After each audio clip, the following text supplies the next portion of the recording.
ocasión nos va a tocar en esta sesión, o sea, en esta clase, nos va a tocar introducirnos a un tema bastante interesante en sí y también bastante aclarador. La Torá justamente va a leer esta semana la última parashá del Sefer Bereshit. O sea, vamos a leer Vayehi. Ustedes saben, la semana anterior leímos Vaigash Elav Yaakov, se acercó a él Yaakov, y en esta semana, Bezrat Hashem, vamos a ingresar a la lectura de precisamente la parashá de Vayehi. Esta parashá tiene como núcleo central las bendiciones que obviamente Jacob le da a sus hijos. ¿Bien? Los bendice a cada uno de ellos. Primero hay una forma especial de reunirse con Yosef y con Menashe y con Efraín, y después ya van a comenzar, antes de que Jacob fallezca, una serie de bendiciones al resto de sus hijos. Y esta forma de despedirse, bendiciendo a quienes quedan, es algo bastante propio de una conexión fuerte que debe haber, que tiene que haber entre la persona que va a partir, o sea, el patriarca en este caso, que es Jacob, y aquellos que van a quedarse, que son sus hijos, obviamente, los Bene Israel. Y en esta situación de bendición, de conexión entre una generación y otra, precisamente se va a asentar la posibilidad de la Geula, o sea, la posibilidad de la venida del Tikkun Olam, o sea, de la corrección universal. Akshav, la parashá dice algunas cosas que vamos a leer y voy a tratar de explicarles de alguna forma este contexto para poder entender precisamente el tema del Tikkun Olam, que está presente acá como en otros lugares de la Torá, obviamente de todo el Tanaj, pero acá en una forma muy específica que la vamos a ver después reflejada en el profeta, o sea, en los profetas de Israel más adelante. La Torá dice, Vayechi Yaakov be'eretz Mitzrayim, Sheva Esre Shana, Vayechi Yeme Yaakov, Shene Chayav, Sheva Shanin ve'arba'in umeat Shana. Acá están descritos unos números. Dice, y vivió Jacob en la tierra de Egipto, Shva Esre Shana, vivió 17 años. Y fueron los días de la vida de Jacob, los años de su vida, 147 años. 147. ¿Okay? Estos son los datos que nos entrega la Torá al comenzar esta parashá. Y acá hay varias cosas que es necesario que las entendamos. Primero, hay que saber que los datos que proporciona la Torá, como la edad de una persona, el lugar de donde viene, dónde está, el lugar donde fallece, dónde es enterrado, no son simplemente datos que están junto con otros datos para enseñar simplemente cosas contextuales, o sea, de contextos, de circunstancias, no. Hay en la forma de poder expresar estos puntos, hay allí un código, o sea, hay allí algo que está que es mucho más amplio que lo que nos dice una fecha, un año, un lugar. Hay algo más. Y por lo tanto es necesario tratar de entender qué es eso, qué es esto que está expresado con números, con lugares, con procedencias, etc. ¿Por qué me refiero a esto? Y lo quiero recalcar y lo voy a recalcar varias veces, porque normalmente la lectura de la Torá, cuando nosotros leemos, hay una tendencia a veces de tratar de muchas veces de obviar o de pasar por alto ciertos netunim, ciertos datos que están presentes. O sea, hay cierta información que solemos leerla porque está, y lo vamos a leer en la Bet Knesset, en Shabbat, pero como que suponemos que eso es un cuento, o sea, es algo que se está contando de algo y probablemente es necesario saberlo por diferentes motivos, pero nunca entendemos o nos cuesta mucho entender que hay ahí un código, o sea, que hay algo que debe ser abierto. El código es una información que está cerrada, que está en la shon que utilizan los sabios es oculta, ganús, como la luz, ¿no? Y necesita que podamos abrirla para poder realmente entender qué es lo que está diciéndonos esa información. Entonces, acá hay dos puntos importantes. Uno es la edad que Jacob tiene cuando fallece. Él fallece a los 147 años y vive en Egipto 17 años. O sea, que él vivió en Egipto 17 años, que fue la misma cantidad de tiempo que Yosef vivió con él. No se olviden que Yosef, cuando Jacob se asienta en la tierra de Israel, en la parashá de Vayeshev, donde al final terminan separándose por las circunstancias que ustedes ya conocen, allí en la parashá dice que Yosef ben Shvaesre Shanaya, que Yosef en ese momento tenía 17 años. Y fue ahí cuando Jacob lo envía a ver cómo están sus hermanos y de ahí ya se separan. Por lo tanto, la misma cantidad de años que vivió Jacob en Mitzrayim son la misma cantidad de años que vivió Yosef con él en Hebrón. Y esto obviamente no es una coincidencia. Así la Ashgaha quiso, o sea, así Hashem quiso, porque algo allí nos quería informar. Y si nosotros vamos un paso más, si nosotros sumáramos la edad de Yosef cuando se separa de su padre, 17, junto con la edad de la cantidad de años que vivió Jacob en Egipto, nos va a salir el siguiente cálculo. 17 meses son 14, una son 34. ¿Bien? O sea, hay un dato acá, que es una cantidad de años, que es 34. ¿Bien? Ahora, si nosotros vemos cómo está escrita la Torah aquí, en esta parashá, vemos lo siguiente, que es bastante maftía y que necesitamos ingresar un poco más en lo que significa. ¿Bien? Si ustedes ven el comienzo de la parashá, si tienen el libro en hebreo sería mucho mejor, está escrito Vayechi, y vivió, de Lashon Haim, ¿no? Y la palabra Vayechi en gematria suma lo siguiente. Tenemos, Vayechi son 4 letras, que en la Vav, la Yod, la Het, la Yod. ¿Okay? 2 veces Yod, la Yod vale 10 en hebreo, 2 veces Yod son 20, más 8, la Het vale 8, son 28, más 6, tenemos 8, 9, 10, 11, 12, 13, 14, y una tenemos 34.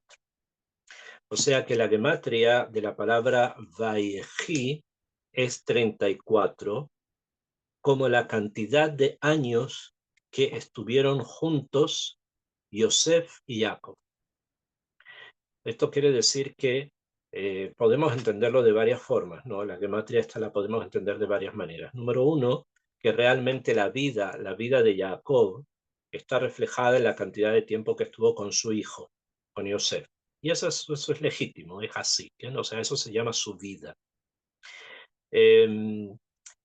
Pero yo quiero proyectar esto un poquitito más, porque lo que nos está enseñando en la gematria, lo que los números acá nos enseñan, es que la unión que hubo entre Jacob y Yosef fue de tal envergadura, pero de tan alta espiritualidad y de una profundidad tan grande en el estudio y en el conocimiento de la realidad, que para Jacob se llama su vida. Eso es su vida. Estamos hablando que Jacob tiene otros 11 hijos, ¿qué? O sea, y cada uno de ellos es lo que vamos a ver después, las bendiciones que les da. O sea, que cada uno de ellos es un hito, es un punto, es un amud, o sea, una columna que sostiene el mundo. Sin embargo, cuando está hablando de vida, está hablando de la cantidad de tiempo que él y Yosef estuvieron juntos. Si bien en Egipto no es que se veían todos los días esos 17 años, pero sí estuvo con sus nietos, Menashe, con Efraín, pero obviamente también con Yosef. A pesar que conocemos por los Midrashim que Yosef trataba de no quedarse solo con Jacob para no tener que explicar qué fue lo que había ocurrido, pero de todas maneras estuvo con él. Y el hecho de que está en el mismo lugar, cerca de Yosef, eso significa estar con Yosef, a pesar que no lo ve todo el tiempo. Estamos hablando de otro tipo de vida, o sea, la vida que ellos tenían no es la que nosotros consideramos a veces vida de necesariamente tener participación y estar junto con en un mismo, no, hay algo más, y ese algo más es lo que nos está reflejando esta gematria. Eso quiere decir entonces que el Kesher, la relación que hubo entre Jacob y Yosef, pasa por el número 34, o sea, pasa por Lamet Dalet, Lamet Dalet 34, que son 2 veces 17. Y eso se llama Vayehi, eso se llama Jaim, vida. Entonces quiero explicar un poco esto, abrir el tema este de la vida de Jacob, para explicar también lo que vamos a entender más adelante, ¿no? Eh,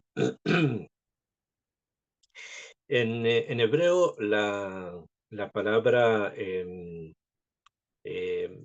o sea, el número 17, que es que se dice Yud Zayin, ¿no? 17, representa algo un poquitito más ancho o amplio que lo que estamos nosotros leyendo o percibiendo a nivel simple. Y Yosef no estuvo por casualidad 17 años con Jacob hasta que Jacob decide enviarlo. Y obviamente Akadosh Baruj Hu no por un capricho hizo que viviera Jacob en Egipto 17 años. O sea, hay una intención detrás, hay algo muchísimo más amplio o profundo detrás. ¿Y a qué nos referimos? En el Penimiuta Torah, en las explicaciones más profundas de la Torah, nosotros sabemos que existen 3 patriarcas, Abraham, Isaac y Jacob.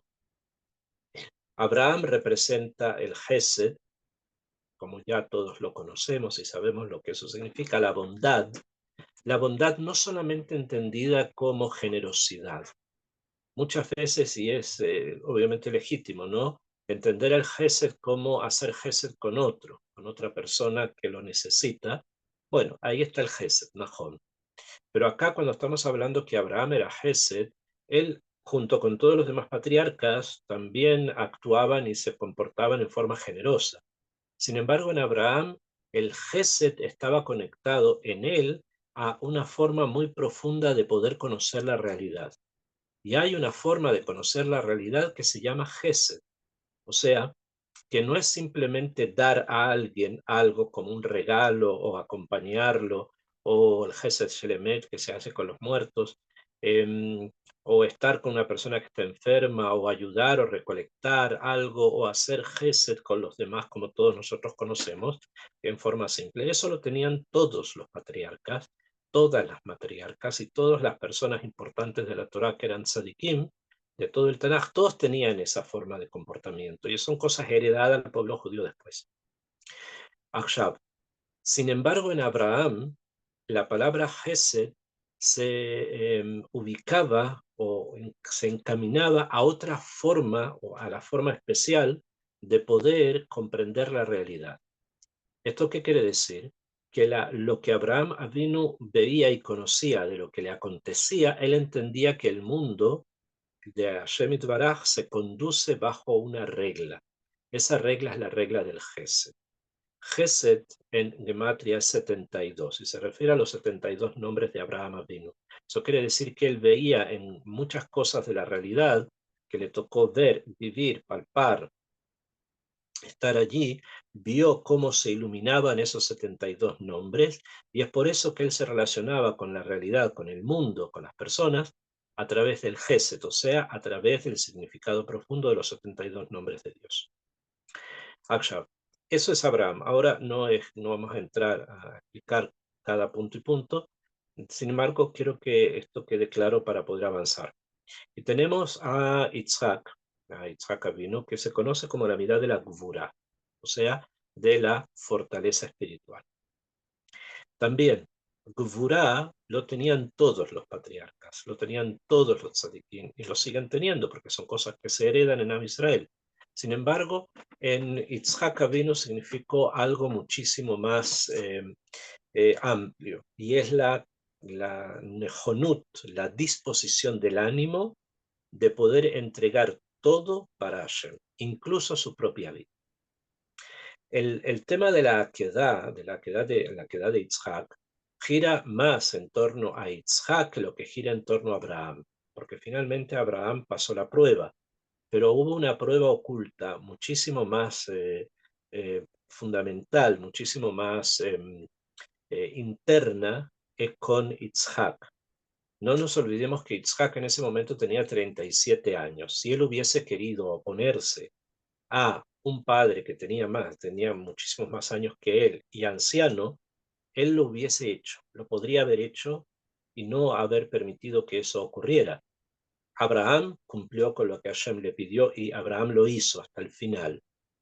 Pero el punto más firme fue con Isaac, que él incluso le dijo, aprieta bien acá, aprieta bien allá, para que el corbán no se haga pasul, no se elimine. O sea que el gorem, el factor principal de la queda es Isaac, obviamente, él es el factor principal.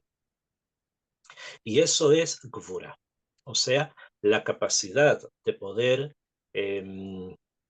entregar todo por Hashem, de entregarlo absolutamente todo, incluyendo incluso la propia vida. Esto es Gvura, lo que hacen hoy día nuestros soldados en estos combates y en estas guerras que día a día escuchamos, que cae uno allá, que fallece uno acá, eh, es una gran obra de Gvurá heredada de Yitzhak Avinu. Eso es sin duda parte de la herencia que Yitzhak introdujo en el ADN del pueblo judío. Y eso es imposible que otra persona lo pueda entender. Eso es algo muy, muy particular del pueblo. ¿Por qué? Porque Yitzhak era parte de eso. Y tenemos a Jacob. Jacob se considera, ustedes saben, la mitad de Tiferet. Jacob es Tiferet. Y muy también en forma superficial, Tiferet se considera belleza y Jacob Avinu era muy, muy bello, como sabemos, Dukuma de Adama Rishon, etc. Habían varias características que lo relacionan con el Tiferet. Sin embargo, Tiferet, eso que nosotros conocemos como belleza, en hebreo hay muchas palabras que significan belleza, pero la belleza material no se llama Tiferet. La belleza material se llama Yofi. En Yofi es el Yofi Hitzoni, el externo. Tiferet es otra es otra belleza, es una belleza diferente, es algo completamente distinto. Y lo podemos entender cuando comprendemos la palabra, que en Tiferet tiene en la parte del medio la palabra PR, Pei Aleph Reish, y lo acompaña una Tav al principio y una Tav al final, que son dos letras que se agregan al principio y al final para acompañar la palabra PR. Y PR significan, son los tefilim. PR es como se le llama, PR Habusaleja, tu tefilim está puesto sobre ti. PR son los tefilim. Por lo tanto, la midá de de Jacob vino, por la cual nosotros lo denominamos Tiferet, es porque él tiene la capacidad de poder conectar la mente, por eso los tefilín del Rosh, que se llaman Per, de conectar la mente con Hashem. Y cuando una persona tiene esa capacidad de conectar el cerebro, el seger, el intelecto, que es lo que los tefilín de la cabeza nos enseñan, con Akadosh Baruj Hu y con esas realidades superiores, eso se llama Tiferet. Eso es precisamente el Tiferet, esa capacidad de poder conectarse a nivel intelectual muy alto y muy profundo con el creador del mundo. Y esto es lo que nosotros conocemos, son los patriarcas, Abraham, Isaac y Jacob, en forma muy resumida, no se podría hablar más, pero en forma resumida. Sin embargo, traen los sabios que hay un cuarto amud, hay una cuarta columna en todo este Maarejet, en todo este sistema que es Yosef. Y Yosef se simboliza con la midá, con la característica del Yesod, que en hebreo Yesod significa fundamento. Es aquello, después tenemos a alguien más que es David, que es en el Tanaj, o sea, en la Torá, que cuando terminemos el Sefer Devarim, hay muchos personajes que son fundamentales, ¿no? Y los patriarcas son tres más uno más, que es Yosef, y después vamos a tener también a David en el Tanaj, o sea, en la historia de Israel, en la época en que el templo estaba construido, en que se iba a construir el templo. Yosef significa la mirada del Yesod. ¿Y qué es lo que significa? ¿Qué es lo que es la mirada del Yesod? Normalmente el Yesod significa Jibur, o sea, conexión. Es lo que conecta, lo que se conecta con la Nukba o la midá de Malhut, del reinado, y juntos son los que activan la producción mundial. Lo que se produce en el mundo a nivel material, lo que se produce en el mundo a nivel espiritual, todo aquello es justamente activado por el Yesod. Y es por eso que decimos en nuestras tefilot, Leshem Yichud Kul Shabrihu Shchinte, para la unicidad de Akadosh Baruj Hu, que es el Yesod del final, y su Shejina. Cuando se unen ambos, se produce una abundancia de Berajá, de bendición, y de Shefa, de abundancia que viene del Shammai. Esta es la explicación más simple, estamos hablando en términos que podamos entender, de la mirada de Yesod. Pero eso no es solo eso, o sea, el Yesod no es solamente eso. Yesod, la explicación del Yesod, es que la palabra Yesod misma está fundada, se escribe con una Yud, una Samech Vav Dalet, que en Yesod. Es como si nosotros pudiésemos separar esa palabra en dos para decir Yud, Sod. O sea, el 10 es Sod. El 10 es un secreto. O sea que realmente la explicación del Yesod es que el Yesod oculta, que el Yesod lleva, mejor, más que oculta, que porta un secreto. ¿Cuál es ese secreto? Es el secreto de la letra Yud. O sea, la letra Yud tiene un secreto y eso está identificado precisamente con la palabra Yesod, que suele ser traducida como fundamento, de fundar, de algo que pone la plataforma para construir sobre eso. Esta, esta midá, la midá del Yesod, que está identificada con Yosef al-Sadik, como ya sabemos, eh, les dije, tiene incluido dentro de sí precisamente el Sod, el misterio, el secreto de la letra Yud. Akshav, ¿y esto qué significa? ¿Qué es esto? ¿Okay? En el nombre de Hashem Itbaraj, Yud Kei Vav Kei, en el nombre de Hashem Itbaraj, existe una letra que es la letra Yud. Ustedes saben que son 4 letras, una letra Yud, una letra He, una letra, eh, eh, el nombre Keye, ¿no? O sea, el nombre del Shema Vaya, Travav, y también finalmente la letra He, o sea, Yud Kei Vav Kei, como ya sabemos. Yesod es el Amidá que manifiesta la primera de las 4 letras, o sea, la letra Yod, que es la letra que se conecta con los niveles más altos de espiritualidad, que están conectados con precisamente el principio de la creación. Y por lo tanto, cuando Yosef se identifica con el Yesod, quiere decir que él porta dentro de sí el secreto de la creación, el secreto de la creación del mundo. Y esto es lo que guarda, lo que está dentro de la palabra Yesod. Ese es el Sod, el secreto de la Yud. Esto Hashem lo entregó, o sea, el secreto de la creación del mundo. Ustedes también pueden preguntar, ¿y qué es cuál es ese secreto? Se sabe, si el secreto no se sabe, ¿no? Si supuestamente está oculto. Pero ¿qué es lo que quiere decir eso? ¿Que hay un secreto en la creación? Sí, por supuesto que lo hay. Y es algo que, a pesar que no nos detenemos a entenderlo, porque no lo percibimos, pero está allí, está precisamente allí. ¿Por qué?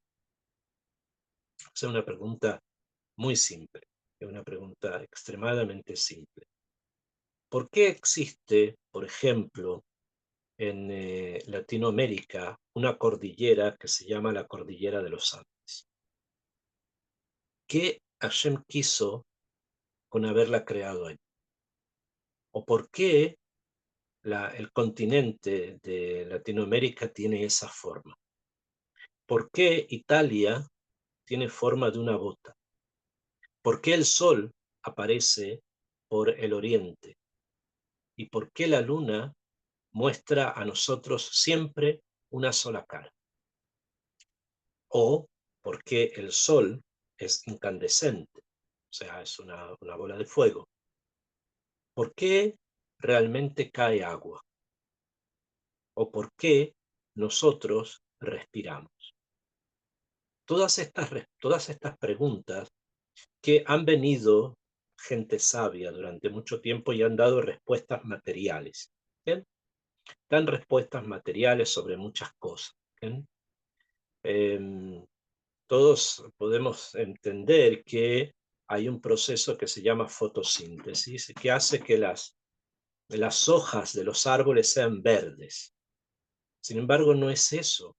Es que Hashem, Akadosh Baruj Hu, las pinta de color verde. Toma un pincel y las pinta de color verde. Y así con nuestra respiración. Y así con la forma que tenemos de ver. Y así con cada cosa que ocurre en el mundo, tiene un motivo. Y también el hecho de que los seres humanos vivamos dentro de una circunstancia, también tiene un motivo. Es por algo y también es para algo. Aquí hay personas que me están escuchando, que puede ser que algunos nacieron en Israel, no sé, probablemente. Pero puede ser que hay algunos que no nacieron en Israel, que nacieron en otro lugar del mundo. ¿Por qué nacieron allá? ¿O para qué nacieron allá? Si bien a veces nos preguntamos eso, pero como no logramos captar la grandeza, el peso de la pregunta, solemos dar vuelta a la página. ¿Bien? De la misma manera que cuando leemos que Yosef tenía 17 años y que Jacob vivió 17 años en Egipto, bueno, es lo que está escrito, damos vuelta a la página y continuamos. Así con todas nuestras preguntas. ¿Bien? ¿Por qué ocurren cosas en el mundo buenas? Ni siquiera estoy hablando de las cosas malas. El mundo tiene un secreto. Cada cosa que ocurre en el mundo tiene un secreto. Hashem no juega a los dados. Nada es gratuito. Nada está sin una finalidad. Entonces, hay algo en el mundo que no lo conocemos. Eso es el Yesod. Y cuando una persona alcanza un poquitito de la medida del Yesod, que fueron, por ejemplo, nuestros profetas, la profecía viene del Yesod, así está escrito en los libros, o sea, es el Yesod, la sefirá de Yesod, la que produce la profecía. Entonces, cuando hablamos de Yosef en Egipto manejando un imperio, no es solamente porque era extremadamente inteligente, y es obvio que es así, sino porque él entendía que detrás de eso hay algo. Ustedes tienen que pensar que en ese momento Yosef está manejando un imperio que gobernaba sobre gran parte del Medio Oriente, y si no sobre todo, excepto Babel, que estaba en otra esquina, en otro lado. Sin embargo, era un imperio que actuaba y que se movía en términos de idolatría. Y aún así, Yosef estaba allí adentro, manejándolo, mirándolo, estructurándolo. Es prácticamente, hoy día sería impensable. Yosef Atzadik, hijo de Jacob, una persona con una cercanía con Hashem, el secreto de la Yud, ¿no? El secreto del mundo estaba dentro de él. Él era, lo mostraba, lo expresaba. Hoy día sería impensable que tuviésemos como primer ministro en el Vaticano a un Yehudí Shomer Torah u Mitzvot. Sería total y absolutamente impensable, y Egipto era muchísimo peor de lo que es el Vaticano. Sin embargo, Yosef estaba allí. Entonces eso quiere decir de que había una misión muy, pero muy profunda. Y esto es precisamente lo que Jacob supo de Yosef desde el principio. Desde el principio supo eso y dijo, llegó un momento. Hay un momento en que esto tiene que concretarse. Cuando la Yud, o sea, cuando yo vea que Yosef tiene la Yud, o sea, que tiene la letra 10, o sea, el número 10, perdón, que es lo que conecta con la creación del mundo, cuando en él esté ya concreto, yo vea que está eso construido y que ya sabe cuál es el secreto del mundo, entonces en ese momento lo voy a mandar para que lo comunique a sus hermanos. Esa es la intención que tenía Jacob cuando lo mandó de sus hermanos. Entonces, para eso necesitaba que el número 10 esté presente en Yosef a nivel nimi, interno, y a nivel hitzoni, o sea, a nivel externo, la sefirá de Yesod representa también un número, ¿bien? Normalmente comparado con el número 6, o sea, representado con el número 6 de la letra Bab del nombre de Hashem, depende de dónde comenzamos a contar. ¿Bien? Esto es lo que se conoce como el Zerampin. Pero como Jacob quería algo más, entonces entendía que no podía cerrarse en el 6, sino que tenía que avanzar uno más hacia el 7. Tenemos el 10, tenemos el 7, y ahí tenemos los 17 años de Yosef. Ya lo tenemos preparado para que comunique el secreto del mundo a sus hermanos. Esto no se concretó en ese momento, por las circunstancias que ustedes ya conocen, fue vendido, etcétera, sino que ese secreto comunicado a sus hermanos se concretó después. ¿Cuándo? Cuando va a vivir Jacob en Mitzrayim durante 17 años. Otra vez, el 10, que es el secreto del mundo, más el 7, que representa la sefirá de Yesod aumentada. Y esto es lo que la Ashkajá quiso que ocurriera. Es por eso que en el momento en que esos 17 años están completándose, se necesita nuevamente que haya que haya un camino, o sea, que alguien comience a caminar. De la misma manera que Jacob entendió que Yosef llegó el momento que tenía que caminar y lo manda de Hebrón hasta Dotán, estaban sus hermanos, de Shem, finalmente llega a Dotán,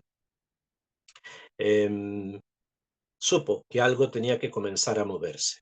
También ahora en Egipto, pasados esta cantidad de tiempo, llega la Ashkajá, o sea, Hashem así quiere que algo tiene que comenzar a moverse. Y ahora el camino lo va a hacer Jacob. Jacob es el que va a hacer ese camino. Así como Yosef hizo su camino en ese momento, ahora Jacob lo va a hacer, porque él se va a separar de sus hijos y va a comenzar un camino de retorno a Hebrón. Es por eso que en este momento es el momento que escoge precisamente Jacob para poder bendecir a sus hijos y para poder construir algo que esté con ellos, ahora que él, Jacob, su alma se refiere, comienza otro camino. Y esto que acabamos de explicar es simplemente una introducción a cómo comenzar a entender esta parasha. Por eso es lo que dije, la conexión tan fuerte que hay entre Jacob y Yosef. Los dos, de alguna u otra manera, mantienen unidos dentro de sí el secreto de la Yud, 10, más el Yesod aumentado, que es lo que he denominado 7. Esto con Yosef es muy claro, pero puede ser que con Jacob no lo sea tanto, porque Jacob es el Tiferet, pero también funcionan las mismas reglas para con él. Entonces, por eso es que están conectados Yosef y Jacob. Y ahora llega el momento de Jacob. Y el momento de Jacob, del camino que Jacob comienza a caminar, a transitar, se divide en dos partes. Una primera parte es la bendición que da sobre Menashe y Efraín, que los, entre comillas, adopta como hijos de él. Los recibe como sus hijos y por lo tanto van a recibir una parte de herencia territorial en la tierra de Israel. Esa primera parte es lo que ustedes ya deben haber escuchado muchas veces, que Yosef lleva a sus hijos para que Jacob los bendiga y en ese momento cruzó las manos y declaró a Efraín que iba a ser finalmente la persona que iba a representar a Yosef en el proceso de la Geulá a través del Mashiach ben Efraín. Y Menashe iba a quedar justamente para controlar todas las energías del tercer Betamigdash que se van a inaugurar justamente en su mes. Todo esto es una primera parte del camino que está emprendiendo Jacob.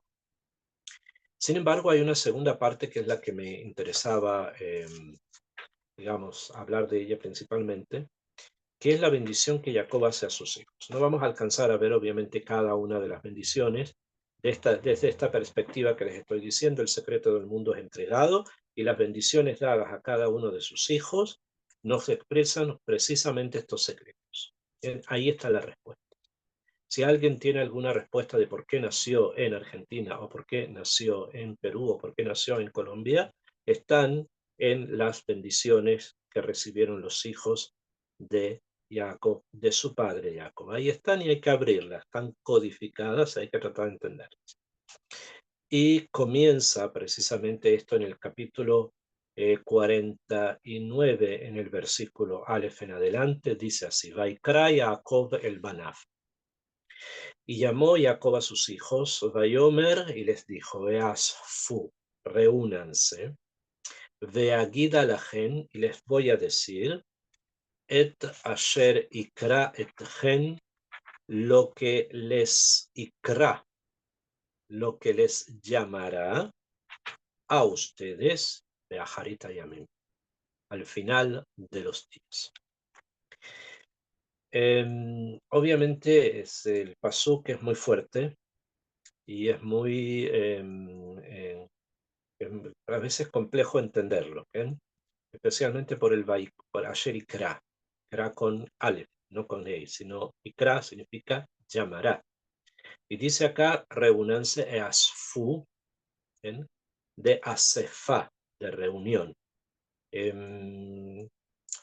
La palabra en castellano reunión no calza exactamente con lo que significa asefá en hebreo, que si bien es juntar personas, pero con un sof, o sea, con una finalidad, con algo, no simplemente para que estén juntos, sino que hay algo que tiene que llegar a un sof, a un fin.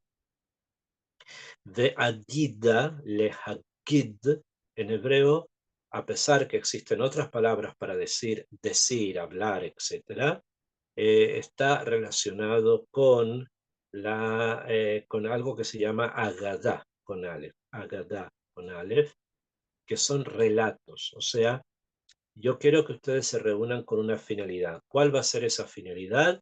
La finalidad es de la transmisión de relatos. Ustedes van a recibir una cierta cantidad de relatos y van a tener que transmitirlos, generación tras generación. Y en esos relatos está lo que les llamará de Aharit Hayamim. Y muchos a veces suelen equivocarse y traducir la palabra Sherikra, lo que les sucederá, pero si fuese sucederá tendría que haber estado escrito Ikre, Sherikre de Aharit Hayamim. Pero no es así, no dice lo que les sucederá, sino aquello que los llamará de Aharit Hayamim. Esto quiere decir entonces que la transmisión de los relatos que Am Israel ha tenido y que continuamos relatando y teniendo, parte de eso es lo que les estoy diciendo yo ahora, en un momento eso nos va a llamar. O sea, esos relatos, esa información, eso que está transmitido nos va a llamar. ¿Y cuándo nos va a llamar? De Aharita Yamin, al final de los días. Entonces va a llegar un momento en que los días van a estar en su cumbre. Estos días, los días nuestros, no quiere decir que todos los días van a desaparecer, no es así, porque el proceso continúa de una manera distinta, pero continúa. Quien quiera saber un poco más de este tema, este Luzzatto en el Dat Tubunot y en otros libros, él explica el proceso este. Sin embargo, lo que quiso decir acá Jacob, que llega un momento en que el mundo como lo conocemos, el mundo con las preguntas, con el por qué nací, por qué vine, por qué estoy acá, por qué hice por qué hice este tránsito, por qué viajé de esta forma, etcétera, va a llegar a un fin. Y en ese momento algo nos va a llamar. Y eso que nos va a llamar, ¿qué es? Dice el Pasuk Bet, y kabetsu beshim'u bene Yaakov. Júntense ahora de la palabra kibbutz, beshim'u y escuchen bene Yaakov, hijos de Jacob, beshim'u el Israel abijem, y escuchen a Israel su padre. Reubén Bejoriata, Reubén, tú eres mi primogénito. Entonces, ¿qué es lo que nos va a llamar? Aquello que los va a llamar Beajarita Yamin. ¿Qué los va a llamar? ¿Qué es lo que va a llamar? ¿Qué o quién va a llamar? Entonces, y la Torah dice claramente, y Kapsu Shimu, escuchen, hijos de Jacob, Shimu, el Israel Abihem. Israel es el que nos va a llamar. Él nos va a llamar. Israel. Y a pesar de que está escrito acá Bene Jacob, o sea, los hijos de Jacob, quiere decir incluso aquellos que se conectan más con va a poner en términos simples, ¿no? Con la forma en que Jacob tiene de enseñar la Torá. Sin embargo, acá el que va a hablar es Israel. Esto quiere decir que en un momento de Aharita Yamin, Israel va a hablar. Israel va a decir algo. Israel va a llamarnos. Ikra et gen, los llamará a ustedes. O sea, hay una información que en el final Israel va a decir. Sin embargo, esa información ya está escrita. Acá la vemos. Reubén Bejoriatá dice, y empieza con Rubén. Rubén, tú eres mi primogénito. Eso quiere decir que ya lo dijo, que ya dijo algo.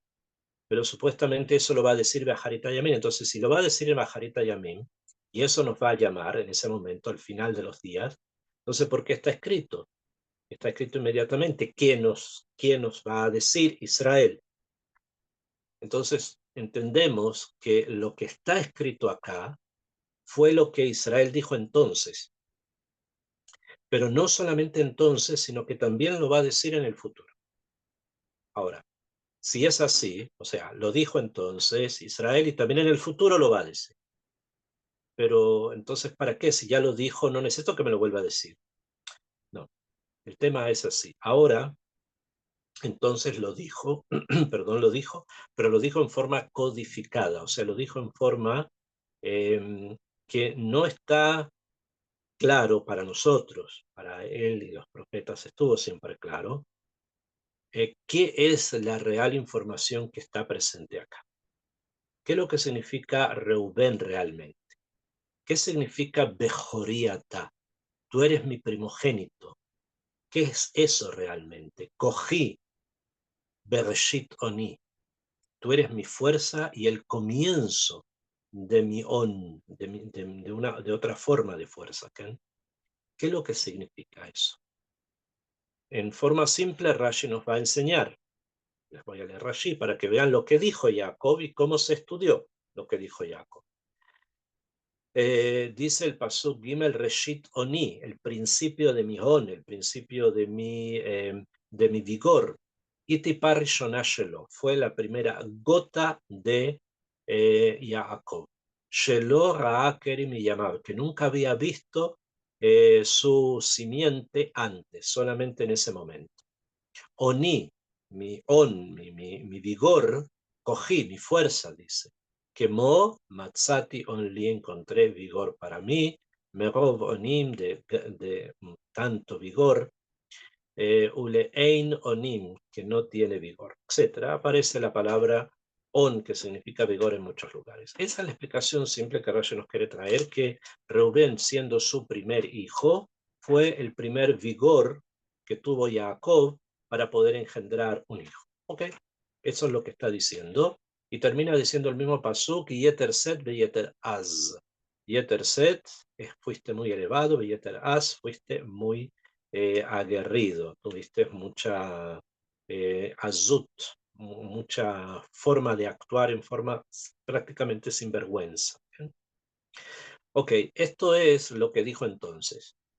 Pero en Ajarita y Amin, acá, como el resto de las bendiciones que están escritas sobre los demás hijos, que las podemos estudiar de lo que ya se dijo y las podemos entender según nuestros comentarios, y eso está bien y es legítimo y está todo perfecto, pero eso es simplemente son palabras que en el futuro van a adquirir otro significado, van a tener realmente el significado que en ese momento de Ajarita y Amim nos van a estar llamando para poder concretar el Tikkun Olam, o sea, para poder completar todo lo que es necesario activar y hacer en el momento en que el mundo llegue a su Tikkun. Y por lo tanto, las preguntas que nosotros tenemos sobre nosotros, como les dije, ¿por qué existe un monte como en los Himalayas, que es el más alto del mundo? ¿Por qué tiene que tener 8.000 metros, ¿no? ¿Por qué? ¿O por qué existe un continente que se llama África? ¿O que existe una isla que se llama Hawái? ¿Qué agrega o qué quita al Tikkun Olam? Si existe, quiere decir que es parte de ese Tikkun. Y obviamente nosotros deberíamos conocer el porqué. Pero como no estamos tan conectados con el secreto de la Briá, porque la Yud esa es un Sod, entonces no siempre logramos entender, comprender estos puntos. Y en ese momento lo vamos a hacer. Ahora, nos dejó Jacob en su momento una pauta para poder comprender precisamente todas las preguntas que tenemos. Y a pesar que puede ser que a una persona entiende que existe un monte que se llama Everest, que es el más alto del mundo, que tiene 8.000 metros, más menos creo, puedo equivocarme en eso, pero cuando ve su vida, no siente que eso le cause algún tipo de perturbación. Y puede ser que incluso no le interese demasiado pensar en ese tipo de cosas. Prefiere pensar en otras cosas. ¿Ok? Eso va a cambiar en un momento. Se va a despertar un sol nuevo, un nuevo hombre, una nueva forma, hombre-mujer, me refiero en forma genérica, ¿no? Una nueva forma de contemplar el mundo. Y esa nueva forma de contemplar el mundo está contenida precisamente en la Sefirá de Yesod, que después se va a abrir, obviamente, o va a juntarse con el Malhut, y eso es precisamente la época mesiánica. O sea, que la época mesiánica significa la posibilidad de poder conocer realmente lo que significan estas bendiciones que están expresadas acá a los hijos de Jacob y por ellos a todos nosotros, porque siendo Am Israel descendiente de los hijos de Jacob, estas berajot están dadas sobre nosotros, sobre todos nosotros. Quiero, como para por lo menos finalizar, son muchas ideas las que están contenidas en las brajot, pero sin embargo quisiera explicar una sola, en medida que alcancemos, sobre Yehudá. En el Perek 49, donde estamos estudiando ahora en el versículo 8, dice Yehudá atá yoduja ajeja. Yadeja beoref oideja beishtajabu leja bnei abdeja. Dice Yehudá, a ti te reconocerán tus hermanos, tu mano estará sobre la nuca de tus enemigos y se arrodillarán a ti los hijos de tu padre. O sea, está hablando de Yehudá en términos de Malhut, en términos de reinado. Sin embargo, al principio dice Yehudá atá yoduja ajeja. Dice Yehudá atá, tú, yoduja ajeja. ¿Bien? Tus hermanos ajeja, yoduja. ¿Bien? O sea, tus hermanos, algo que se llama yoduja, y que generalmente la gente lo traduce por reconocerán, de leodot. Leodot significa reconocer. Pero también leodot significa agradecer. Y por lo tanto, yoduja jeja también puede ser te agradecerán tus hermanos. ¿Por qué? Porque Yehudá ata, porque tú eres Yehudá. La intención del pasuk acá es mostrar que para que una persona sea rey, que el Yehudá es rey, no solamente se necesita llevar ese nombre, rey, sino también mostrarlo. Cuando se muestra el reinado, se muestra realmente la cualidad del rey, en ese momento yoduja ajeja, en ese momento te lo agradecen tus hermanos. O sea, tus hermanos van a agradecerte que tú seas Yehudá, que tú seas rey. Y obviamente eso trae reconocimiento, te reconocen a ti como rey.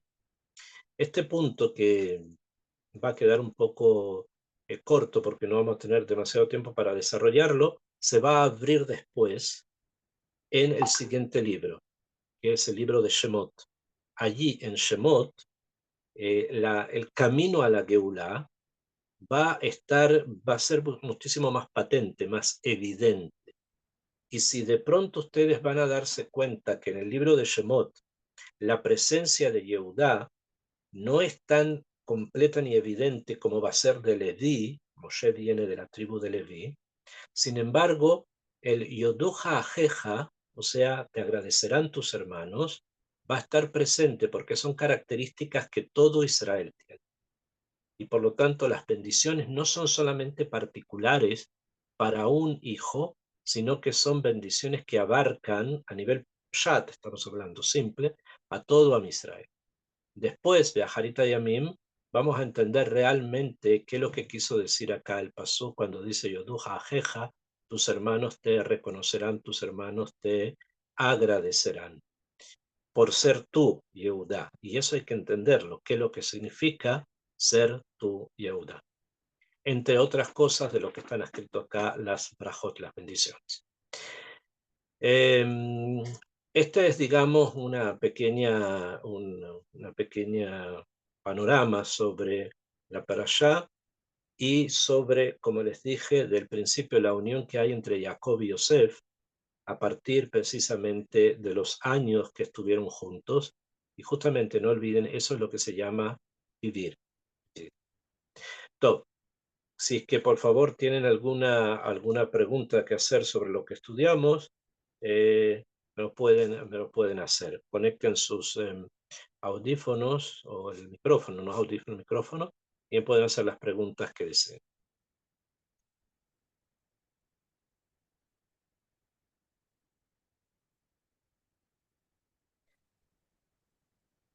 Shalom Rab. Ken, No entiendo bien por qué es vivir, porque están Yosef junto con Jacob. ¿por qué quién? No entendí cuál es la pregunta. ¿Por qué es vivir? Porque están juntos el tiempo que estuvieron juntos. Los Que, 34 años, porque justamente al principio de la parashá, cuando dice Vayejí, la gematria es 34. Entonces eso ah, quiere decir que la conexión de Jacob con Yosef es la conexión de la vida. Eso fue lo que realmente fue vivir. O sea, ah, en palabras más profundas, la revelación de los secretos del mundo, lo que estudiaron juntos, lo que aprendieron juntos, eso es realmente la vida de Jacob. Eso fue la vida de Jacob. gracias, Rab.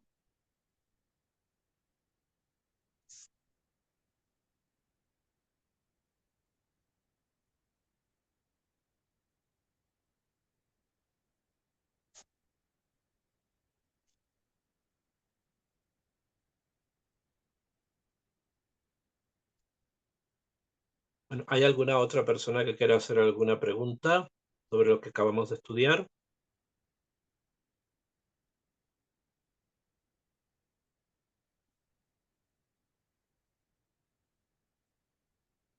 Dos veces, si no hay otra pregunta, Besrat Hashem nos estaríamos viendo la próxima semana. Comenzamos un nuevo libro y que este estudio haya sido para la atzlajá de nuestros soldados, que Besrat Hashem vuelvan sanos y buenos de los Amén. combates, que Akadosh Baruj Hu los corone a todos con el laurel de la victoria. Que Besrat Hashem, nuestros corazones que están secuestrados en Gaza, puedan volver todos y cada uno de ellos sanos y buenos a sus familias que tanto los están esperando hace ya tanto tiempo. Y que también Besrat Hashem, Akadosh Baruj Hu, mande refuah shlema a los miles de heridos y a todos nuestros enfermos para que veamos todos realmente una Geulá completa. Mientras un Yehudí esté sufriendo, no hay Geulá. Besrat Hashem, que Akadosh Baruj Hu quite de sobre nosotros todos los sufrimientos. Que tengan una excelente semana. Besrat Hashem.